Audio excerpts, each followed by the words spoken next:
سر لطیف خوسا صاحب کی طرف سے یہ کہا گیا کہ خان صاحب عید سے پہلے جو ہے وہ باہر ہوں گے، تو ایک سینئر وکیل کی طرف سے ان حالات میں ایسا بیان دینا کیا کہیں گے؟ دیکھیں، امید ہر ایک کا حق ہے، کھوسا صاحب کا بھی حق ہے، ہم سب کا حق ہے، ہم امید کا دامن کبھی نہیں چھوڑتے۔ اگر قانونی حوالے سے دیکھا جائے تو کوئی وجہ نہیں کہ خان صاحب رہا نہ ہو جائیں، انہیں کل رہا ہونا چاہیے، انہیں آج رہا ہو جانا چاہیے، ان کے خلاف کوئی ایسا مقدمہ نہیں ہے، کوئی ایسی سزا نہیں ہے جو لغو نہ ہو۔ تو بالکل ان کا یہ کہنا ٹھیک ہے کہ ان کو عید سے پہلے رہا ہونا چاہیے، ہم یہ توقع کرتے ہیں، ہم یہ امید کرتے ہیں، لیکن ہمارے آگے جو دیوار کھڑی ہے فسطائیت کی وہ اپنی جگہ ہے۔ ہم انشاءاللہ یہ توقع کرتے ہیں کہ یہ دیوار ٹوٹے گی اور خان صاحب بہت جلد رہا ہوں گے۔ سر، اسلام آباد ہائی کورٹ میں آج مطیع اللہ جان نے اسلام آباد ہائی کورٹ کے باہر یہ سوال اٹھایا ہے کہ پاکستان تحریک انصاف کے قائد عمران خان کی لیگل ٹیم جو تھی اس کی تیاری نہیں تھی کورٹ میں۔ تو سر، آپ اسلام آباد ہائی کورٹ میں موجود تھے، کیا واقعہ ہوا تھا اندر؟ سوشل میڈیا پہ بڑی خبر چل رہی ہے اس حوالے سے۔ نہیں، دیکھیں، بعض چیزوں کو چڑھا کے پیش کر دیا جاتا ہے۔ اگر کوئی جج سوال کرے اور وکیل کے پاس اس سوال کا فوراً جواب نہ ہو تو اس کا یہ مطلب نہیں ہے کہ تیاری نہیں تھی۔ جج کے ذہن میں کوئی بھی بات آ سکتی ہے، اسی لیے انہوں نے کہا کہ پرسوں آپ آ جائیے، جو سوالات عدالت نے اٹھائے ان کا جواب انشاءاللہ کھوسا صاحب پرسوں دیں گے۔ اور اس حوالے سے یہ کہنا کہ تیاری نہیں تھی، میں سمجھتا ہوں ذرا ناجائز بات ہے۔ وکیل اپنی تیاری کر کے جاتا ہے، کھوسا صاحب کی تیاری تھی، لیکن بعض اوقات مکالمہ ایسا ہوتا ہے جس کے لیے مزید قانون کو دیکھنے کی ضرورت ہوتی ہے، تو یہ کھوسا صاحب کریں گے انشاءاللہ اور پرسوں پھر پیش ہوں گے۔ سر، ہائی کورٹ میں تو کیس لگ گیا لیکن وہی پرانا سین چل رہا ہے، تاریخ پہ تاریخ، تو لگ رہا ہے انصاف ملے گا عملی طور پہ؟ دیکھیں، ہم تو عدالتوں سے معاملہ کرتے رہیں گے نا، ایسا کبھی بھی نہیں ہوگا کہ ہم کہیں کہ اب ہم نے عدالت نہیں جانا۔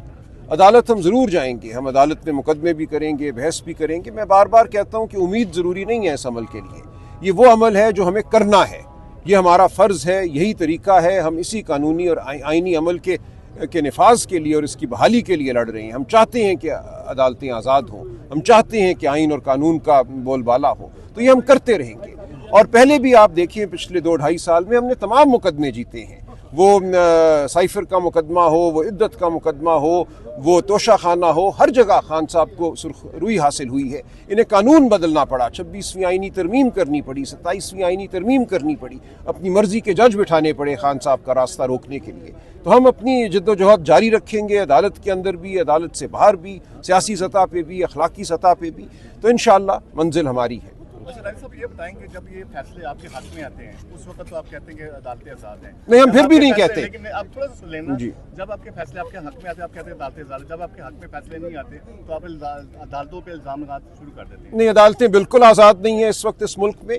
اگر وہ کبھی کوئی ٹھیک فیصلہ کرتی بھی ہیں تو ہم ہرگز عدالتوں کو آزاد نہیں سمجھتے۔ 26ویں اور 27ویں ترمیم کے بعد آزاد عدلیہ کا تصور اس ملک سے ختم ہو چکا ہے، لہٰذا کوئی فیصلہ اگر کسی عدالت کو دینا پڑتا ہے مجبوراً ہمارے حق میں، کیونکہ تمام شواہد، تمام قانون ہمارے حق میں کھڑا ہوتا ہے، تو اس کا یہ مطلب نہیں ہے کہ عدالت آزاد ہے۔ یہ عدالت کے حوالے سے ان کی سراسیمگی ہے، اور آئینی عدالت پہ ان کا انحصار ہے کہ نیب کے قانون میں ترمیم کر کے چند دن پہلے یہ کہا گیا کہ نیب کے مقدمات میں ہائی کورٹ کے فیصلے کے خلاف اپیل جو ہے سپریم کورٹ میں نہیں جائے گی، وہ فیڈرل کانسٹیٹیوشنل کورٹ میں جائے گی۔ تو آپ کو نظر آ رہا ہے کہ کس طرح ایک منصوبہ ہے عدالتی عمل پہ حاوی ہونے کا اور اپنی مرضی کی عدالتوں سے فیصلے کرانے کا۔ ایسے میں ہم ہرگز نہیں کہہ سکتے کہ پاکستان کا عدالتی نظام آزاد ہے۔ آپ نہیں سمجھتے کہ جس نے یہ قانون سازی بھی کی ہے وقت چینج ہونے میں کوئی ٹائم نہیں لگتا ہے، انہیں پہ یہی قانون بھی لاگو ہوگا، ہر چیزیں یہی ہوں۔ لوگ یہ نہیں سوچتے نا، لوگ گڑھا کھودتے ہیں کسی اور کے لیے اور ہمیشہ اس میں خود گرتے ہیں بالآخر، تو ایسا ہی ہوگا آئندہ بھی۔ لیکن ہمارا یہ تہیہ ہے کہ ہم نے بدلے نہیں لینے۔ جب وقت بدلے گا اور انصاف کا بول بالا ہوگا، ہم عدالتوں کو آزاد کریں گے، ہم قانون وہ بنائیں گے جو اخلاقیات کے معیار پہ پورا اترے، جو واقعتاً عوام کو انصاف دے سکے۔ ڈاکٹر صاحب، ایک طرف آپ عدالتوں پہ الزامات لگاتے ہیں، دوسری طرف آپ الزام نہیں لگا رہے، دیکھیں کوئی الزام نہیں ہے، اس کو الزام نہیں کہتے۔ ہم 26ویں اور 27ویں ترمیم کو کہہ رہے ہیں کہ یہ آزاد عدلیہ کے لیے ایک حملہ ہے، ہم عدالت پہ الزام نہیں لگا رہے۔ الزام ایک اور بات ہوتی ہے کہ آپ ایک شخص کو کہیں کہ یہ شخص ملا ہوا ہے، ہم پورے نظام کو کہہ رہے ہیں کہ 26ویں اور 27ویں ترمیم کے بعد یہ نظام جو ہے اب آزاد نہیں رہا۔ تو یہ ایک حقیقت ہے، لیکن ہم عدالتوں کو چھوڑ نہیں سکتے نا۔ جو بھی نظام ہے، جتنا بھی برا ہے، ہم نے اس نظام کو بہتر بنانے کی کوشش کرنی ہے، اور عدالت جانا ایک حق ہے۔ عدالت کو چھوڑ کر کیا راستہ رہتا ہے؟ وہ راستہ بھی ہم اپنائیں گے، وہ سیاسی عمل ہے، سیاسی عمل ہو رہا ہے، لیکن عدالتوں کو ہم کبھی بھی نہیں چھوڑیں گے.